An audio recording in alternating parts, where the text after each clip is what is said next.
बिस्मिल्लाहिर्रहमानिर्रहीम अस्सलाम वालेकुम welcome back to physics with Syed Umar Farooq and alicoachingacademy.com। Chapter number 11 electrostatic, second last topic हमने start किया था कैपेसिटर। कैपेसिटर क्या होता है वो फुल एक्सप्लेनेशन आप लोगों ने देख लिया है, ठीक है।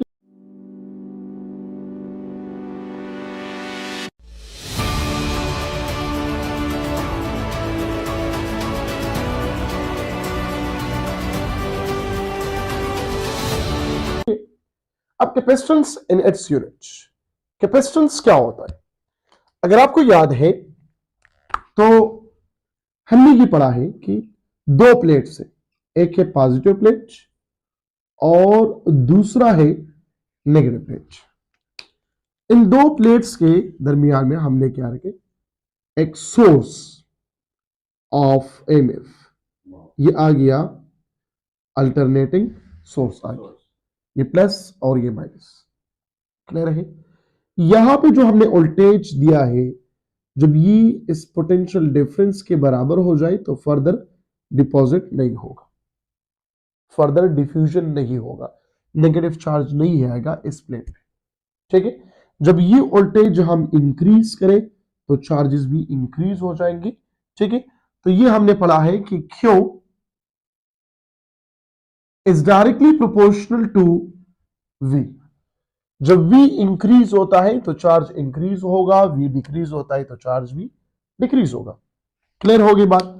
सो कांस्टेंट ऑफ अ प्रोपोर्शनलिटी यहां पर लगाए, so Q is equal to CV। What is C? Constant of a proportionality, that is called capacitance of a capacitor. अब what is mean by capacitance? Capacitance क्या होता है? What is capacitance? The ability of a capacitor which store the charges in term of electric potential energy या electric field intensity. Ability of a capacitor है, ठीक है। Capacitor device है और capacitance इसका एबिलिटी है। मैग्नीट्यूड ऑफ कैपेसिटेंस जब हम मालूम करते हैं तो इस इक्वेशन से हम मालूम करेंगे कि C is equal to Q divided by V। C is equal to Q by V। अब जो कैपेसिटेंस है इन दोनों पर ये डिपेंड नहीं करता, ये बात याद रखो। Capacitance C is independent on किन चीजों पर ये डिपेंड नहीं करता? Number first, electric charge, electric charge, and number two electric potential. इन दोनों पर ये डिपेंड नहीं करता, ठीक है। इलेक्ट्रिक पोटेंशियल पर डिपेंड नहीं करता, इलेक्ट्रिक चार्ज पर डिपेंड नहीं करता। अगर आपसे कोई पूछे कि ये कैपेसिटेंस करंट पर डिपेंड करता है या नहीं करता, तो करंट पर भी ये डिपेंड नहीं करेगा, क्योंकि the flow of charge with respect to time is called current. जब चार्ज पे डिपेंड नहीं करता तो करंट पे कैसे डिपेंड करेगा? करंट पर भी ये डिपेंड नहीं करता। मिसाल के तौर पर एक एमसीक्यू आ जाए, if we increase the electric potential by 2 times what will be the capacitance of a capacitor. तो बात सुन दो, यही समझते हैं कि C और V के दरमियान जो रिलेशनशिप है वो क्या है? इनवर्स है। और C और Q के दरमियान जो रिलेशनशिप है वो डायरेक्ट है, विच इज इनकरेक्ट, क्योंकि C न Q पर डिपेंड करता है और न V पर डिपेंड करता है। इन दोनों पर ये डिपेंड नहीं करता। C is directly proportional to Q, गलत है। बात सुनो, ये समझते हैं, देखो कि C वो ऐसे लिखते हैं, C is directly proportional to Q, और यहां पर लिखते हैं कि वोल्टेज कांस्टेंट होगा। कह रहे कि अगर हम चार्जेस को इंक्रीज करें तो कैपेसिटेंस इंक्रीज हो जाएगा, लेकिन ये गलत है। क्यों गलत है? आप वोल्टेज अगर मेंटेन रखते हो, मिसाल के तौर पर हमने वोल्टेज को यहां पर मेंटेन रखा हुआ है 10 वोल्ट, और यहां पर भी 10 वोल्ट बराबर हो जाए तो फर्दर डिफ्यूजन ऑफ चार्जेस नहीं होता। जब फर्दर डिफ्यूजन ऑफ चार्ज नहीं हुआ तो आप कैसे ये चार्जेस को इंक्रीज करोगे? ये पॉसिबल नहीं है, ठीक है। तो मतलब ये चीज हमारा क्या हुआ? गलत हुआ। नंबर 2, फिर से कहता है कि C is inversely proportional to voltage. Voltage के साथ इनवर्स रिलेशन है और ये समझते हैं कि क्यों यहां पर क्या रखना होगा, कांस्टेंट होगा, विच इज नॉट पॉसिबल। जब आप यहां पे वोल्टेज इंक्रीज कर रहे हो तो ये डिफ्यूजन ऑफ चार्ज शुरू होगा, ये यहां पर मेंटेन नहीं रख सकते आप, तो लिहाजा ये क्या हुआ, ये भी गलत हुआ। इन दोनों चीजों पर ये डिपेंड नहीं करता। क्लियर होगी बात। तो ये कैपेसिटेंस किन चीजों पर डिपेंड करता है, अगर न वोल्टेज पे डिपेंड करता है, न इलेक्ट्रिक करंट पे डिपेंड करता है, न ये इलेक्ट्रिक चार्ज पे डिपेंड करता है, तो किन चीजों पर ये डिपेंड करता है। तो लिखो यहां पर कैपेसिटेंस C डिपेंड्स अपॉन, किन चीजों पर ये डिपेंड करता है। नंबर फर्स्ट, ये है area of plates. Number 2, distance between plates, and number 3, material medium। Next part में इसको मैं डिस्कस करूंगा कि ये कैपेसिटेंस इन तीनों पर कैसे डिपेंड करता है, किसके साथ डायरेक्ट रिलेशन है, किसके साथ इनवर्स रिलेशन है, मटेरियल मीडियम पर कैसे डिपेंड करता है, वो मैं इंशाल्लाह कमिंग पार्ट में डिस्कस करता हूं, ठीक है। क्योंकि आज ये जो वीडियो है वो सिर्फ इस पर है, capacitance and its unit, capacitance का मैग्नीट्यूड कैसे मालूम करना है और यूनिट ऑफ कैपेसिटेंस क्या होगा। So what is the unit of capacitance, unit of capacitance, capacitance का जो यूनिट है वो क्या होगा। सो नंबर फर्स्ट, सिस्टम इंटरनेशनल या स्टैंडर्ड यूनिट या एब्सोल्यूट यूनिट, वो क्या होगा, वो होगा farad. Farad, farad it is represented by F.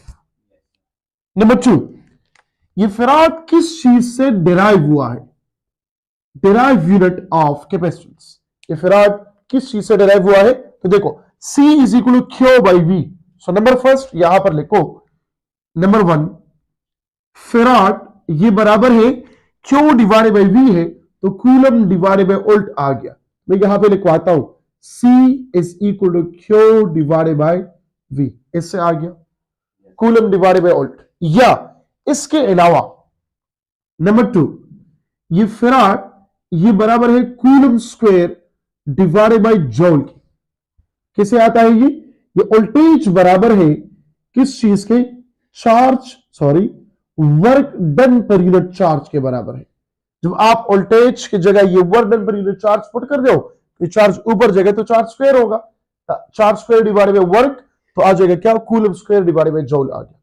So farad बराबर हुआ coulomb square divided by joule. Number 3, ये आ सकता है F is equal to coulomb square divided by newton metre, क्योंकि आपको पता है वर्क बराबर है F इसके, तो जॉल बराबर होगा न्यूटन इंटू मीटर, तो फेराड बराबर हुआ coulomb square divided by newton metre. तो तीनों आ सकते हैं। क्लियर होगी बात। अब यहां पे इसके अलावा भी बहुत सारी चीजों से आप कैपेसिटेंस का यूनिट निकाल सकते हैं, लेकिन बेसिक जो यूनिट्स है वो यहां से आप निकालें, ठीक है।